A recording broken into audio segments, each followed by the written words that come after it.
Who are some of the most spoiled kids out there? Let's get right into it and start with number 5, punch drunk?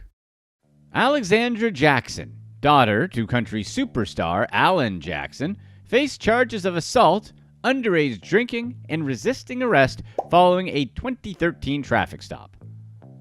Her father might have been considered one of the best singer-songwriters in country music, but that didn't give her a free pass when she disrespected Nashville Metro police officers.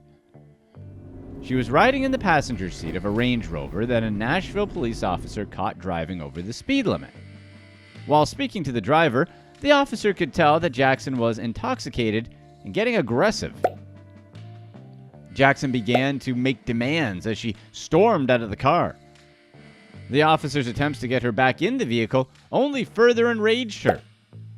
When he threatened her with the possibility of being arrested, she struck him in the chest. The officer had to call for backup while trying to arrest her as she continued to fight. Eventually, she complied with the arrest and was taken into police custody. While being booked, she told the officers that she could get her dad to do whatever it would take to get her out of trouble, going as far as to bribe them. They warned her against bribing or attempting to bribe an officer. During her court hearing, Jackson avoided jail time and reached a plea deal. She had to take anger management and alcohol safety courses and participate in community service. Number 4, like father, like son. T.I. and Tiny Harris's son, King Harris, was arrested in August 2022 for not wearing his seatbelt. Someone posted his mugshot online, and after it went viral, Harris took to Instagram to tell his followers what happened, filming a series of videos to tell his side of the story. Some accused him of trying to act gangster, despite leading a privileged lifestyle after he posted a selfie where he was pointing his middle finger at the camera. King filmed his response while he was enjoying a bubble bath because even real thugs like Mr. Bubble. In the video, he addressed critics, claiming he didn't try to get the police to pull him over, and acknowledging that he had a good life. King was also upset that nobody acknowledged that he dropped new music, likely because nobody knew or cared. His stage name was Kid Saiyan, and he dropped a new track called New King of the South, a nod at his dad's own self-proclamation back in the day. Claiming that people were only focusing on the arrest rather than his new music video, he lashed out at his fans for not focusing on what truly mattered to him. A video clip surfaced online where viewers could hear a female voice explaining Harris's charges to him. The officer arrested him for not wearing his seatbelt, although he claimed that officers also asked him to submit blood. According to Harris, they wanted to check his mouth and tongue to see if he smoked, but he wouldn't let them. T.I. spoke out against his son, saying that he was a good kid but was focusing on the wrong stuff. He admitted that neither he nor his wife Tiny could get through to their kid and that they would put their faith in God regarding handling the situation. In their defense, just do nothing and pray about it is no doubt top advice in countless parenting books because, of course, it always works. The arrest wasn't the first time people raised concerns about Harris's behavior. In May 2022, he visited a Waffle House restaurant and ordered takeout. King took to Instagram Live to record himself sitting in the backseat of a car where he checked his order. His food came with pickles, which he didn't want, so he stormed back into the establishment because God help him if he finds pickles. King approached the Waffle House workers and cussed them out. An employee told him to stop cursing inside the restaurant, which only made King angrier. That was a mistake.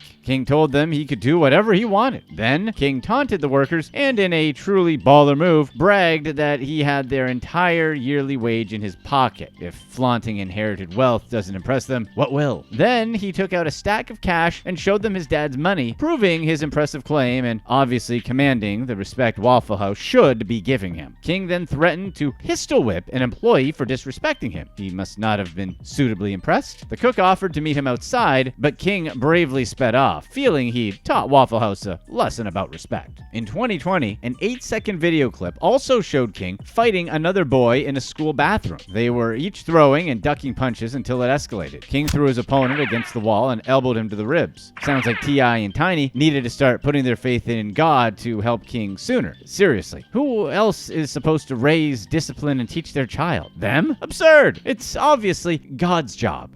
Number 3, hot Ferrari. In 2015, a rich kid set his Ferrari on fire because he wanted a newer Ferrari. The vehicle was worth $250,000, but he wanted his Swiss millionaire father to buy him a different model. We've all been there, right? Well, it's relatable to us anyway. The kid was justifiably upset that his Ferrari was no longer the best and most up-to-date model, but didn't want to tell his father how desperately he needed a newer Ferrari. The Ferrari wasn't even this poor kid's only car, but the collection looks bad without the newest Ferrari. In fact, he had 14 other cars, including a Lamborghini. But like, how boring, right? A Lamborghini? Like he's supposed to be happy with that? His father also barely paid him a decent $10,000 a month allowance and gave him a stupid $30 million property portfolio. These pittances were nothing next to the new Ferrari he needed. Life is hard sometimes, as he's quickly learning. After talking to a car sales associate about his dilemma, the associate jokingly advised that he commit insurance fraud to get money to get the correct Ferrari. The kid decided that it was actually a really good idea and organized to have it set on fire. Not just stolen or anything. This wasn't the newest Ferrari and needed to be removed from the planet immediately. He found 3 accomplices and paid them $15,000 to drive the car across the Swiss border into Germany, where they would set it alight. While they were doing his dirty work, he went for a massage to have an alibi in his dumb old Lamborghini. Everyone at the massage parlor was probably laughing at him. Unfortunately, the whole act was caught on security cameras. While they successfully destroyed the car, he couldn't claim the insurance money as he had hoped and was left without a replacement for the vehicle, aside from the 13 other cars he owned and the stupid, dumb Lamborghini. He received 22 months probation for his attempted fraud, and he was forced to pay a $44,000 fine, which is 4.5 months of his allowance. So unfair! We're sure a real lesson was learned that day about appreciating what you have and not setting fires to exotic sports cars. This kid will likely grow up to be a wonderful member of society. Number 2, patricide over allowance. Tommy Gilbert Jr. killed his father after the elder Gilbert threatened to cut off his son's allowance. On January 4, 2015, Gilbert visited his parents' apartment on Manhattan's East Side, where he wanted to speak with his father. After asking his mother to go to the store and get him a sandwich and a soda, he shot his father, Tom Gilbert Sr., in the head, killing him instantly. Before Tommy left the room, he placed the .40 caliber Glock pistol in his father's hand and angled his fingers around so it looked like he was clutching it, leaving his mom to discover the chilling scene.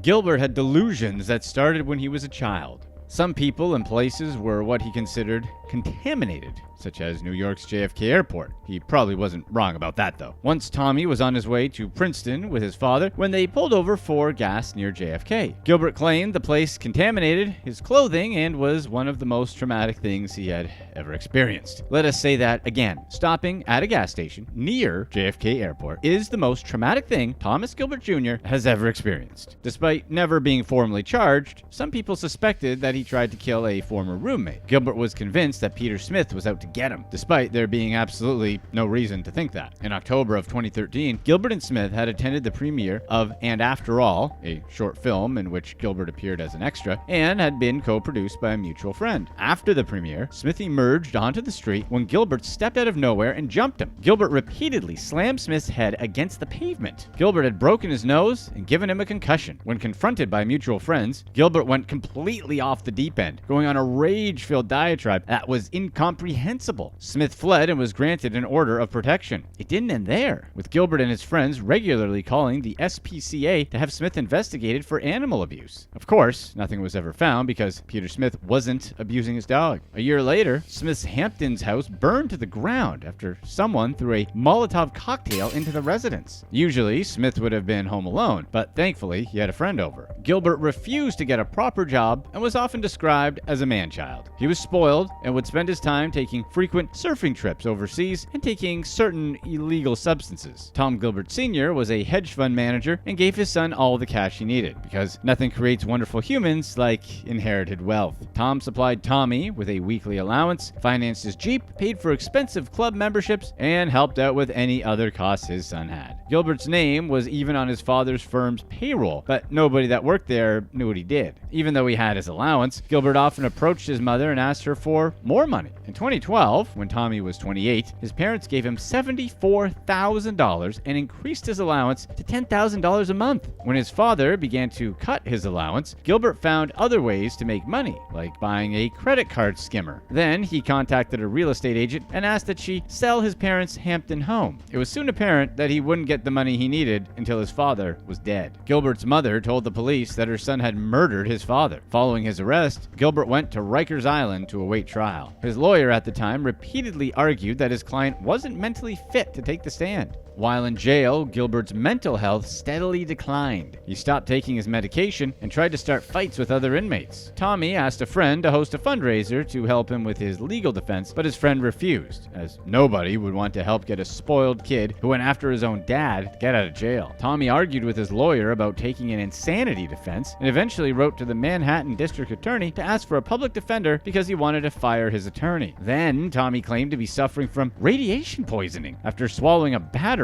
but during his x-ray, it was clear he was holding the battery over his stomach. The jury had to decide whether Gilbert was mentally competent at the time he went after his father. He wasn't in court for most of the proceedings, as he kept either asking to leave the room. When he was there, he was constantly interrupting the proceedings. Eventually, the jury deemed he was sane the day he killed his father on the grounds that he had his mother leave to get him lunch so she wouldn't be home when he pulled the trigger. To the jury, a crazy person wouldn't have had a plan. John Glatt is the author of Golden Boy, a murder among Manhattan elite, a book detailing Tommy Gilbert Jr.'s story, disagreed with the jury's outcome. Glatt believed that Gilbert was incompetent to stand trial, having been uncooperative and sabotaging his own defense. During the trial, Tommy wouldn't acknowledge his lawyer and tried to get the jury to declare it a mistrial. He had to be dragged out of court after addressing them directly. Today, Gilbert is serving 30 years to life and is serving his sentence in the Clinton Correctional Facility in Dannemora, New York. His earliest potential release date isn't until April 2044. Number 1. Baby daddy troubles. Ayanna Mayweather, daughter of boxer Floyd Mayweather, was charged with aggravated assault with a deadly weapon after being involved in a 2020 stabbing. Floyd Mayweather is often considered the greatest boxer of his era and one of the best in the sport's history. His net worth is $450 million, and 21 years into his career, his fights still generate millions of dollars of revenue. However, Ayanna Mayweather couldn't use her father's famous name to get out of trouble when a fight over her fiancé, NBA YoungBoy, escalated. Ayanna visited her fiance's house where she confronted LaPatra Lashai Jacobs, who was at the NBA YoungBoy estate late at night. They were probably just talking and hanging out though. It was 1:30 a.m. when she arrived at NBA YoungBoy's Houston home and found Jacobs inside. She told Jacobs that she was NBA YoungBoy's fiance and insisted that Jacobs needed to leave. Jacobs, apparently also seeing Mr. YoungBoy as a real catch, refused to leave. So Mayweather charged her with 2 knives and stabbed her twice. You would assume 1 stab per knife, but the details are fuzzy. One of those knives could still be considered new. An ambulance took Jacobs to the hospital where she underwent surgery for multiple lacerations on her arm. When police arrived, Mayweather told them it was the first time she'd met Jacobs. She claimed that Jacobs provoked her when she yanked at her hair. Authorities arrested Ayanna and took her to Houston's Harris County Jail, where she was later released on bond. 2 years following the altercation, Mayweather pleaded guilty to aggravated assault with a deadly weapon for stabbing Jacobs. She took a plea bargain where she waived her right to appeal a judge's decision. Mayweather agreed to the prosecutor's recommended punishment, which involved 6 years of probation, 40 hours of community service, and that she not harass, threaten, or have abusive contact with Jacobs. Pending her good behavior, she will be eligible to have the deferred adjudication end after 2 years. Floyd probably should have read The Cat in the Hat to his daughter while she was still young so she could learn about consequences and responsibility from a young age. Oh, wait. Click to watch one of these next videos. Let us know in the comments section what you think is the right thing to do in regards to money to make sure your kids grow up the way you want them.